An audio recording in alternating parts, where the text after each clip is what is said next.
I'm MysteryManolove.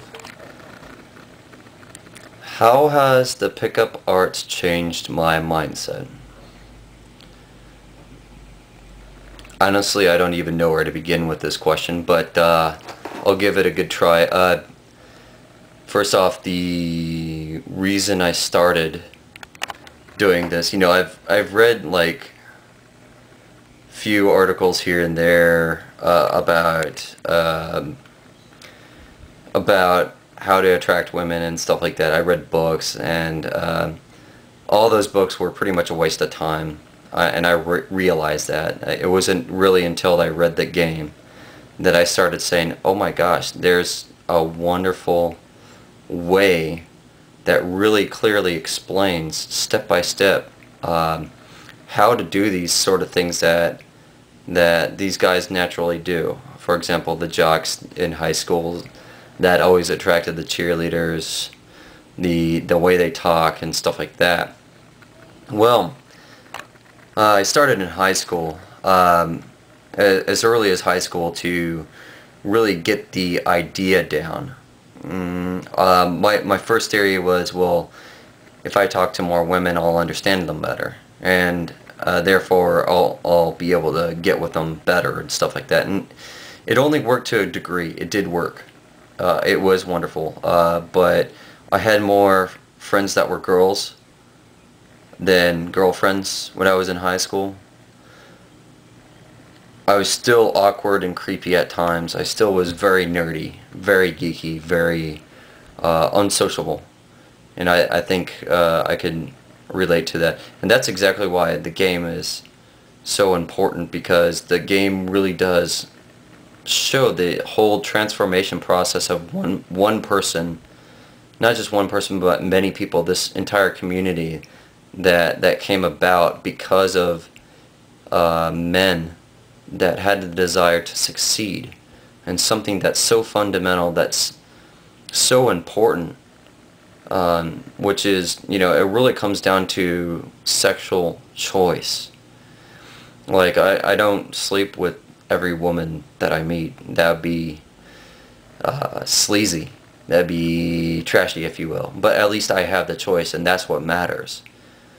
When you don't have that choice, what's preventing you from getting there? And I mean, that's the, I don't know, that's like the ultimate right there.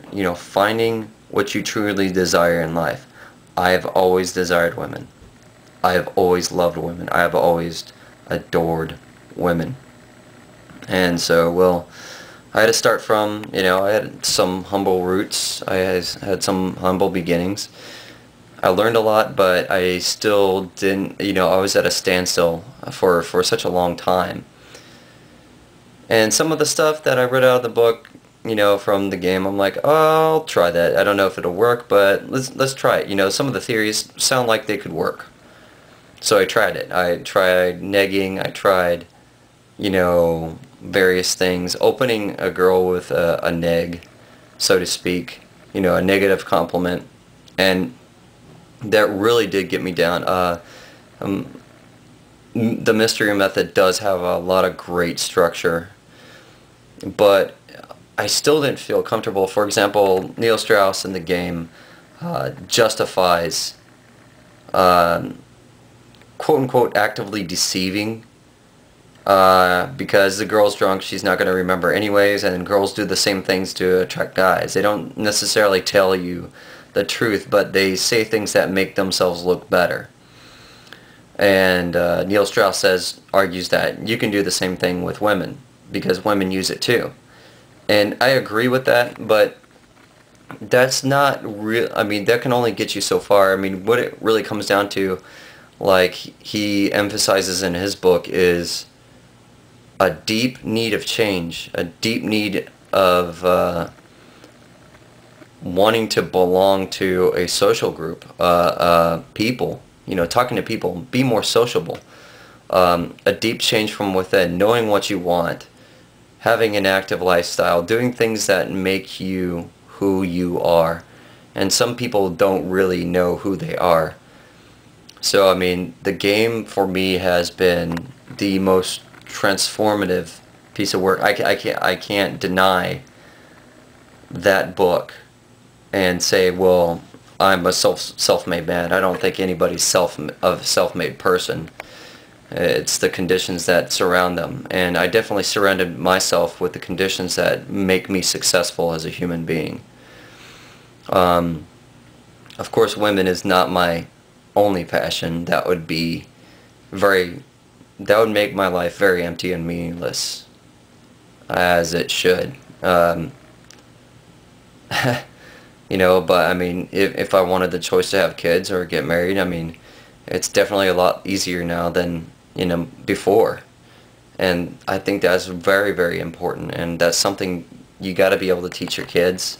If not teach your kids, you know, give them the influence so they can run on their own, you know, and impregnate it into their mind so they can be attractive children, so they are desired, and so they can make families for generations down the line. I mean, it sounds so simple, but it's very profound, and I think it really does have an effect on a male's mind when you don't meet these simple things, these simple needs. I think a lot of sexually frustrated men, and I've been there before, and I think that's where a lot of aggression comes from, unnecessary aggression.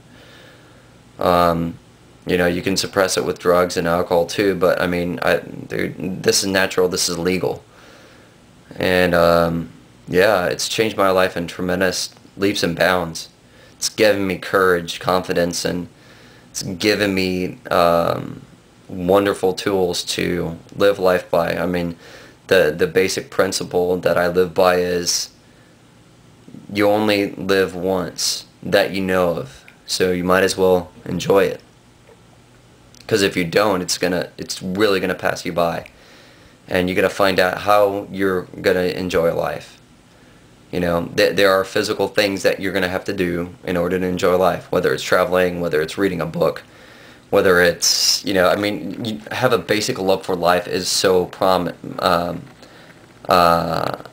so important, and I think really this lifestyle really has put that in the forefront of my mind and my life. And a result of that is my writing.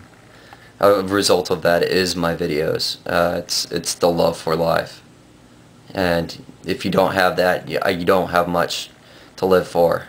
So I hope this answers your question. Thank you.